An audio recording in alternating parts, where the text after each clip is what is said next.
Assalamualaikum Ustaz. Waalaikumsalam warahmatullahi wabarakatuh. Mohon izin Ustaz untuk bertanya, apa hukumnya seorang laki-laki menikahi dua orang perempuan bersaudara? Laki-laki ini awalnya menikahi kakaknya, dan selanjutnya si laki-laki ini menikahi adiknya juga, sedangkan si laki-laki ini statusnya masih sah menjadi suami si kakaknya tadi. Baik, jadi ada adik kakak yang perempuan dinikahi oleh yang laki-laki ini, ya. Jadi dia menikahi kakaknya dulu, kemudian dia menikahi adiknya. Saya bacakan dulu sampai dengan tuntas. Satu, gimana hukum pernikahan tersebut? Dua, dan ketika si kakak perempuan tadi sudah punya anak, apakah status anak ini seperti anak di luar nikah atau bagaimana? Baik, jika anaknya perempuan dan anak ini mau menikah, yang berhak menjadi wali nikahnya bapaknya atau siapa? Baik, jadi saya petakan berdasarkan pertanyaan ini. Maka yang pertama adalah bagaimana hukumnya menikahi dua bersaudara kandung sekaligus, ya, kakak dengan adiknya langsung dinikahi. Dan yang kedua, jika si kakaknya kemudian memiliki anak, ya, mengandung, melahirkan, punya anak, status anaknya bagaimana? Kita jawab bagian yang pertama dulu. Ini kita bisa cek di Quran surah keempat An-Nisa di ayat ke-23. Ya, saya ulangi, Quran surah keempat An-Nisa di ayat ke-23. Di situ jelas tercantum yang terkait dengan aspek pernikahan, siapa saja yang dilarang untuk dinikahi. Jadi di luar yang dilarang ini maka boleh untuk dinikahi. Ya, ini yang menarik dari Al-Quran, metodologinya. Allah Subhanahu wa Ta'ala, ya, ketika ingin menghalalkan sesuatu, terkadang langsung disebutkan kalimat halal atau menunjukkan yang haram untuk memberikan kesan bahwa selain yang haram ini itu boleh. Nah, maka di ayat ini, ayat ke-23 di surah yang keempat, surah An-Nisa, Allah memberikan gambaran-gambaran tentang, ya, pasangan-pasangan yang tidak dibolehkan dinikahi. Artinya di luar ini boleh kemudian dinikahi. Kita bacakan misalnya, Allah berfirman, "Hurrimat 'alaikum ummahatukum wa banatukum wa akhawatukum wa ammatukum wa khalatukum", sampai ke ujung ayatnya. Ya, dari pertanyaan Anda, wa an tajma'u bainal ukhtaini illa ma qad salaf. Perhatikan baik-baik teman-teman sekalian. Redaksinya tegas mengatakan hurrimat 'alaikum, diharamkan bagi kalian. Baik, hurrimat 'alaikum, diharamkan bagi kalian. Quran surah yang keempat di ayat yang ke-23 paling kanan, ya, di pojok mau sampai ke akhir itu, ya. Quran surah keempat An-Nisa, saya tuliskan seperti ini, ayat 23.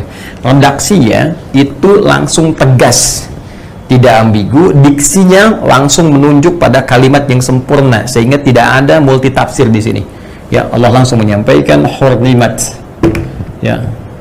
Bahkan kalimatnya menggunakan bentuk pasif, ya, fi'il madhi majhul, ya, karena subjeknya sudah diketahui yaitu Allah Subhanahu wa Ta'ala, hanya ingin memberikan kesan penegasan, ya. Jadi Allah tidak mengatakan haramallahu, tapi langsung menegaskan hurrimat. Allah tidak mengatakan Allah mengharamkan, tapi langsung menunjukkan sifat tegas menggunakan, ya, bentuk pasif, diharamkan, untuk menunjukkan kuatnya unsur keharaman ini. Hurrimat 'alaikum, ya, 'alaikum, kata Allah, diharamkan bagi kalian untuk menikahi, ya, orang-orang dari kalangan berikut ini. Ya, pertama Allah sampaikan ummahatukum, ya, hurrimat 'alaikum ummahatukum, ibu-ibu kalian, ya, ibu kalian. Ya, jadi tidak boleh anak menikahi ibundanya, ya, yang terjadi seperti kisah-kisah misalnya yang tersebar di kultur-kultur, cerita-cerita dan sebagainya, ya, ada maling kundang, ada macam-macam, ada tangkuban perahu yang pengen nikahi ibunya, kisahnya demikian kan pada waktu itu. Nah, ini cukup contoh bagi kita untuk mengatakan kisah-kisah yang dimaksudkan dilarang, tidak diperkenankan, haram hukumnya, ya. Wa akhawatukum, kemudian ada saudara-saudara perempuan kalian, ya. Wa akhawatukum, saudara perempuan kalian. Jadi saudari kalau kita katakan, ya. Ya, saya punya saudari misalnya, saudari perempuan, kakak saya perempuan, adik saya perempuan, haram hukumnya menikahi saudari sendiri. Oke? Okay? Dua. Kemudian yang ketiga, hurrimat 'alaikum ummahatukum wa akhawatukum wa ammatukum, ya, ammatukum, bibi kalian dari ayah, ya, berarti adiknya ayah, gitu kan? Bibi, ya, bibi dari ayah, ya. Wa khalatukum, kemudian bibi dari ibu, ya, sama saja. khalatukum. Jadi ada bibi dari ayah, bibi dari ibu, ya. Sampai nanti ke ujungnya ditemukan secara cepat saja, ya. Nanti di ujungnya ada kalimat penutupnya sebelum akhir ditutup dengan ampunan Allah Subhanahu wa taala. Allah sampaikan wa antajma'u bainal ukhtaini, wa antajma'u, ya, wa antajma'u bainal ukhtaini. Ini dalil yang terkait dengan pertanyaan Anda. Illa ma qad salaf. Bainal ukhtaini illa ma qad salaf. Sebelum masa Islam, sebelum turun syariat ini kemudian dibimbing untuk bertobat, ya. Perhatikan kalimatnya, wa antajma'u bainal ukhtaini, dan engkau menikahi, mengumpulkan sekaligus bainal ukhtaini, dua saudari. Ya, seperti pertanyaan Anda. Jadi kalau Anda bertanya bagaimana hukumnya kemudian menikahi dua saudari sekaligus, maka langsung Allah yang menjawab. Langsung Allah yang menurunkan ayatnya. Allah menegaskan sifat hukumnya. Ya, kata Allah, hurrimat 'alaikum, maka haram hukumnya menikahi dua saudari kandung sekaligus.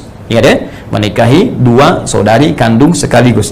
Pertanyaan-pertanyaan yang disampaikan dari jawaban-jawaban yang ditampilkan oleh Al-Quran dulu pernah terjadi. Ada orang nikahi bibinya, nikahi ibunya, nikahi saudarinya dan sebagainya. Ya, maka Quran memberikan penjelasan dulu pernah terjadi, illa ma qad salaf, dulu sebelum ada bimbingan, ya, sebelum ada risalah datang, ada terjadi kekacauan-kekacauan. Ya, karena itu ada kacaunya nasab, ya, nasab menjadi semakin tidak jelas. Kemudian dari kacaunya pembagian warisan berpengaruh kepada genetika juga, gitu kan, dan sebagainya. Karena itu, karena dampak keburukannya, mafsadatnya ini semakin banyak dan berpotensi melahirkan kekacauan dalam kehidupan, maka datanglah kemudian Islam memberikan solusi. Haram hukumnya. Di luar ini silahkan dinikahi, tapi yang ini tidak diperkenankan. Dahulu pernah terjadi, setelah datang Islam, maka kembalilah kepada Islam, memohon ampunan kepada Allah Subhanahu wa taala, karena Allah memberikan sifat sayangnya luas kepada kita.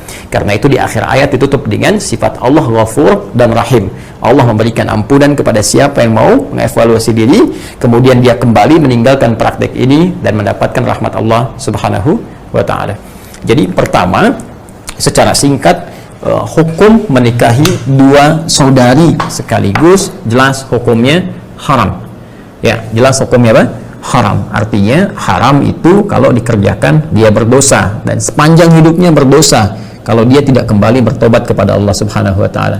Nah, sekarang pertanyaannya, kalau dia mau bertobat, dia mau kembali, maka apa yang harus dilakukan? Maka yang harus dilakukan, dia harus pisahkan, harus ceraikan satu di antara dua itu. Ya, dia harus ceraikan satu di antara dua itu. Ingat, ini bukan persoalan cinta, ya. Ini persoalan hukum. Ini persoalan hukum Allah Subhanahu wa taala. Kalau persoalan cinta tidak diikat dengan hukum, nanti kebablasan. Ya, tidak ada batasnya nanti. Seorang mencintai ibunya, dia bisa nikahi ibunya. Kenapa kamu nikahi ibumu? Karena aku mencintainya. Ya, nanti anak bisa menikahi bapaknya dan seterusnya.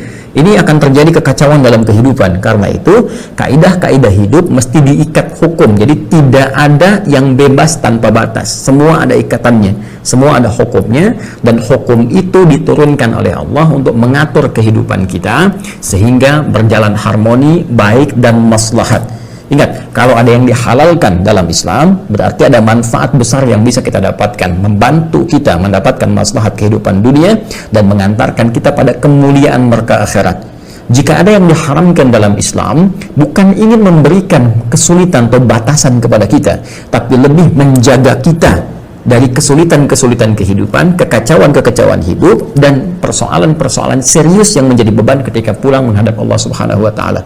Karena itu dalam Islam nanti ada makanan yang diharamkan, ada minuman yang diharamkan, ada perilaku yang diharamkan. Ya, semuanya itu adalah demi menjaga martabat kita dan maslahat kehidupan kita hingga kembali kepada Allah Subhanahu wa taala. Jadi solusinya, Anda harus ceraikan salah satu di antara yang dua ini, pisahkan, ya, pisah berpisah satu di antara dua. Kalau melihat di sini, saya tidak tahu yang adiknya, karena tadi katakan, oh, adik si kakak perempuan tadi sudah punya anak, ya, saya tidak tahu yang kakaknya. Ya, Anda menikahi kakaknya, kemudian setelah itu ada adiknya, ya, dinikahi juga. Nah, dalam konteks ini si adik kakak tadi sudah punya perempuan, punya anak, ya. Nah, ini saya tidak tahu apakah anak yang ini dihasilkan dari hubungan dengan yang laki-laki ini, ataukah ketika dinikahi sudah ada anak yang lain yang dibawa, kan? Nah, ini statusnya penting untuk dijelaskan pada pertanyaan yang kedua. Jadi yang pertama, haram hukumnya, mesti dipisahkan. Anda pilih, ya, apakah kakaknya atau adiknya. tapi saya sayang keduanya, tidak Suneo, ya tetap pilih salah satu, ya jangan suka nengok keduanya, suka nengokin orang, satu nengok dua, pilih salah satu, maka dari satu itu Anda tetapkan menjadi pendamping hidup Anda, ya. Kemudian jika anaknya perempuan dan anak ini mau menikah, oh baik, siapa yang berhak jadi wali nikahnya, bapaknya atau siapa?